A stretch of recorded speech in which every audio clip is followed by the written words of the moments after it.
बिस्मिल्लाहिर रहमानिर रहीम अस्सलामु आलाइकुम एवरीवन। आज के आमी आटा और पानी दिए गैसेर चूलाय खूबी अल्प समये नरम सफ्ट तुलतुले पारफेक्ट उल ब्रेडের रेसिपि शेयर करब। আপনারা কিন্তু গ্যাসের চুলায় এই উল ব্রেডটা তৈরি করে নিতে পারবেন, একদমই ওভেনের মতো কালার আসবে।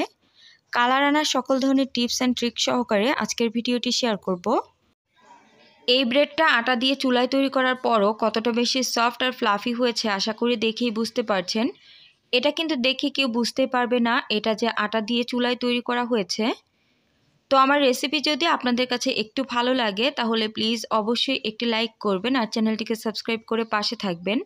আর অবশ্যই পাশে থাকা নোটিফিকেশন অল অপশন ক্লিক করে দিবেন। এতে করে আমি যখনই ভিডিও আপলোড করব সাথে সাথে আপনার ফোনে নোটিফিকেশন চলে যাবে। তো আর কথা না বাড়িয়ে চলে যাচ্ছি মূল রেসিপিতে, আশা করি ভালো লাগবে। ব্রেড তৈরি করার জন্য প্রথমে একটি মিক্সিং বোলের মধ্যে নিয়ে নিচ্ছি কুসুম গরম পানি। আমি এখানে 1/3 কাপ পরিমাণ থেকে একটু বেশি পরিমাণে পানি নিয়েছি, তবে সমস্যা নেই, পানি কিন্তু এখানে পরবর্তীতে লাগলে আরও ব্যবহার করব। এরপর দিয়ে দিচ্ছি 1/2 টেবিল স্পুন চামচ দিয়ে দুইবার করে, অর্থাৎ 1 টেবিল স্পুন পরিমাণে দিয়ে দিচ্ছি ইস্ট। অবশ্যই চেষ্টা করবেন এখানে ভালো মানের ইস্ট ব্যবহার করার জন্য। এরপর দিয়ে দিচ্ছি মিষ্টি অর্থাৎ চিনি। চিনিটা আপনাদের পছন্দ মতো এখানে ব্যবহার করতে পারেন। আমি এখানে প্রায় 3 টেবিল চামচ পরিমাণে চিনি ব্যবহার করেছি। 1/4 টেবিল স্পুন পরিমাণে দিয়েছি লবণ। এরপর নেড়ে চেড়ে এগুলোকে একটু ভালোভাবে মিক্স করে নিব। এখন এর মধ্যে দিয়ে দিব মেজারমেন্ট কাপ দিয়ে প্রায় 2 কাপ পরিমাণে আটা। আবারও বলছি, হাতের কাছে যদি আটা থাকে তাহলে কিন্তু আপনারা এই ব্রেডটা তৈরি করে নিতে পারবেন। এখন প্রথমে একটা স্প্যাচুলার সাহায্যে এটাকে একটু মিক্স করে নিব, এতে করে হাতের মধ্যে খুব বেশি একটা লেগে আসবে না।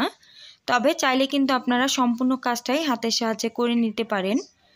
এখন আমি হাত দিয়ে এটাকে মেখে নিব, আর এটা কিন্তু একটু টাইট হয়ে গিয়েছে, যার জন্য এখানে আমি আবারও প্রায় 3 টেবিল চামচ পরিমাণে কুসুম গরম পানি অ্যাড করেছি। আপনারা কিন্তু এখানে পানির পরিবর্তে চাইলে দুধটাও ব্যবহার করতে পারেন, এতে করে কিন্তু ব্রেডের টেস্ট আরও ভালো আসবে। এখন 2 টেবিল চামচ পরিমাণে সয়াবিন তেল দিয়ে এটাকে খুব ভালোভাবে মেখে নিয়েছি। এক পর্যায়ে মাখতে মাখতে কিন্তু এটা হাত থেকে খুলে যাবে আর অনেকটা বেশি সফট হয়ে যাবে। এখন এটাকে ঢাকনা দিয়ে ঢেকে প্রায় 1 ঘন্টার মতো রেস্টে রেখে দিব। অবশ্যই খেয়াল করতে হবে এটার ভেতরে যেন কোনোভাবে বাতাস প্রবেশ না করতে পারে। তবে আপনারা চাইলে কিন্তু এটাকে গরম জায়গার মধ্যে রাখতে পারেন, তাহলে কিন্তু মাত্র আধা ঘন্টার মধ্যেই কিন্তু এটা অ্যাক্টিভ হয়ে যাবে। এখন আবারও হাতের মধ্যে সামান্য পরিমাণে একটু তেল লাগিয়ে এটাকে একটু সময় নিয়ে খুব ভালোভাবে মেখে নিব। এই ডোটা কিন্তু খুব বেশি শক্ত করে তৈরি করা যাবে না, এই ডোটা কিন্তু অনেকটা বেশি সফট আর স্টিকি করে তৈরি করতে হবে। এখন এই ডোটাকে আমি একটা নাইফের সাহায্যে সমান 4 ভাগে ভাগ করে নিব। আপনাদের কাছে যদি আমার রেসিপিটি এ পর্যন্ত একটু ভালো লাগে তাহলে প্লিজ আপনাদের কাছে অনুরোধ করব, যারা এখনও পর্যন্ত লাইক করেননি প্লিজ ভিডিওটিতে একটি লাইক করে দিন। এখন কেটে নেওয়া 4টা অংশকেই একটু টেনে টেনে হাতের সাহায্যে একটু গোল বলের শেপ করে নিব। আশা করি কাজটা দেখেই বুঝতে পারছেন আমি কিভাবে করে নিচ্ছি। এখন একটি বল নিয়ে এর উপরে সামান্য পরিমাণে আটা দিয়ে এরপর হাতের সাহায্যে একটু চ্যাপ্টা করে নিব। এটাকে লম্বা করে চ্যাপ্টা করে নিতে হবে, এটা কিন্তু গোল করে বেলা যাবে না। এখন একটা বেলুনের সাহায্যে যতটা সম্ভব একটু লম্বা আর একটু চ্যাপ্টা করে বেলে নিচ্ছি। আসলে এই কাজটা আমি আপনাদেরকে মুখে বলে বোঝাতে পারবো না, আপনাদেরকে একটু কষ্ট করে দেখে তারপর বুঝে নিতে হবে আমি কাজটা কিভাবে করে নিচ্ছি। রুটিটা বেলার পর রুটিটার ঠিক অর্ধেক অংশ আমি একটা নাইফের সাহায্যে এভাবে করে কেটে নিব। যতটা সম্ভব একটু চিকন করে কাটার চেষ্টা করবেন, এতে করে উল ব্রেডটা দেখতে অনেক সুন্দর হবে। রুটিটাকে কেটে নেওয়ার পর রুটির যেই অংশটাকে কেটে নিয়েছি ওই অংশের মধ্যে হালকা করে তেল ব্রাশ করে নেবেন, এতে করে লেয়ারগুলো খুব ভালোভাবে বোঝা যাবে। এরপর হাতের সাহায্যে এটাকে রোলের মতো একটু পেঁচিয়ে নিচ্ছি। দেখতেই পাচ্ছেন তৈরি করা কিন্তু একদমই সহজ, কিন্তু দেখে মনে হয় এটা তৈরি করা অনেকটা বেশি কঠিন। আজকে আমি কোনো প্রকার মোল ছাড়াই কিন্তু এই নর্মাল সসপ্যানের মধ্যে এই ব্রেডটাকে তৈরি করব।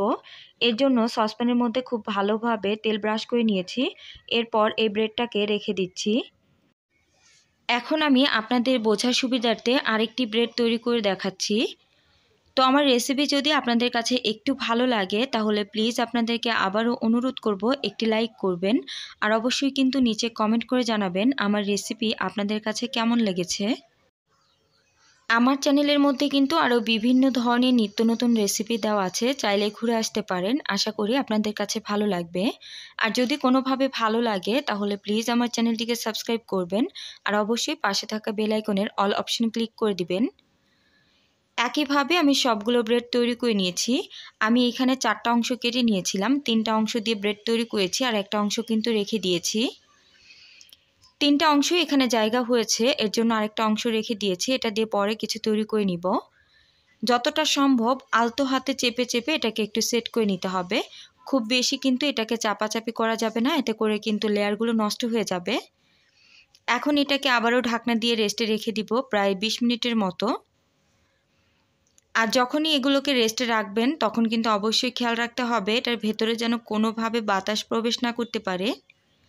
এখন এটার উপরে খুব সুন্দর কালার আনার জন্য এখানে আমি একটা ডিমের কুসুম আর 1 টেবিল চামচ পরিমাণে দুধ একসাথে মিক্স করে ফেটিয়ে নিয়েছি। এখন এটার উপরে খুব ভালোভাবে ব্রাশ করে দিচ্ছি। ওভেনের মতো একদম সুন্দর কালার আনতে হলে কিন্তু অবশ্যই এই টিপসগুলো ফলো করতে হবে। এখন একটা সিলভারের হাঁড়ি বসিয়ে এর মধ্যে 2টা লেখালেখির কাগজ দিয়ে এর উপরে একটা স্ট্যান্ড বসিয়েছি। এখন এই ব্রেডের সসপ্যানটাকে খুব সাবধানে বসিয়ে দিচ্ছি। এরপর উপরে একটা সিলভারের ঢাকনা দিয়ে ঢেকে দিচ্ছি। অবশ্যই ব্রেডটাকে সিলভারের হাঁড়িতে আর সিলভারের ঢাকনা দিয়ে ঢেকে তৈরি করে নিতে হবে। প্রথম পর্যায়ে চুলার গ্যাসটাকে একদম বাড়িয়ে দিতে হবে। এরপর 5 মিনিট অপেক্ষা করে চুলার গ্যাসটাকে মিডিয়াম টু লোতে রেখে 10 মিনিট অপেক্ষা করব। 10 মিনিটের মধ্যে কিন্তু মাশাআল্লাহ ব্রেডটা তৈরি হয়ে গিয়েছে। দেখতেই পাচ্ছেন কত সুন্দর একটা কালার হয়েছে। তবে আপনারা যদি কালারটা আরেকটু ডিপ করতে চান তাহলে আরেকটু সময় এটাকে চুলার মধ্যে ঢেকে রেখে দিতে হবে। একটা কাঠির সাহায্যে চেক করে নিয়েছি ভেতরটা আসলে পারফেক্টভাবে কুক হয়েছে কিনা। কাঠিটা কিন্তু একদমই ক্লিন বের হয়েছে, তার মানে ভেতরটা কুক হয়েছে। এখন একটা নাইফের সাহায্যে হালকা করে চতুর্দিক থেকে এই ব্রেডটাকে ছাড়িয়ে নিচ্ছি। আর অবশ্যই কিন্তু ব্রেডটা ঠান্ডা হওয়ার পর ব্রেডটাকে ডিমোল্ড করার চেষ্টা করবেন, এতে করে খুব সুন্দরভাবে ব্রেডটা ডিমোল্ড হয়ে যাবে। ব্রেডটা যে কতটা বেশি সফট হয়েছে আসলে আমি এটা বলে বোঝাতে পারবো না, আপনাদের দেখে এটা বুঝে নিতে হবে। আটা দিয়ে গ্যাসের চুলায় তৈরি করার পরও এই ব্রেডটা যে এতটা সফট আর ফ্লাফি হয় আসলে আপনারা বাসায় যদি একবার তৈরি না করেন তাহলে কিন্তু বিশ্বাস হবে না। আসলে যে কোনো জিনিসই কিন্তু বাসায় নিজের হাতে তৈরি করলে এরপর কিন্তু এটা বোঝা যায় আসলে এটা কতটা বেশি পারফেক্ট হয়েছে। তো আমি আপনাদেরকে রিকোয়েস্ট করব আপনারা অবশ্যই আজকের রেসিপি ফলো করে একবার হলো বাসায় ট্রাই করবেন আর অবশ্যই কিন্তু নিচে কমেন্ট করে জানাবেন আপনাদের কাছে কেমন লেগেছে।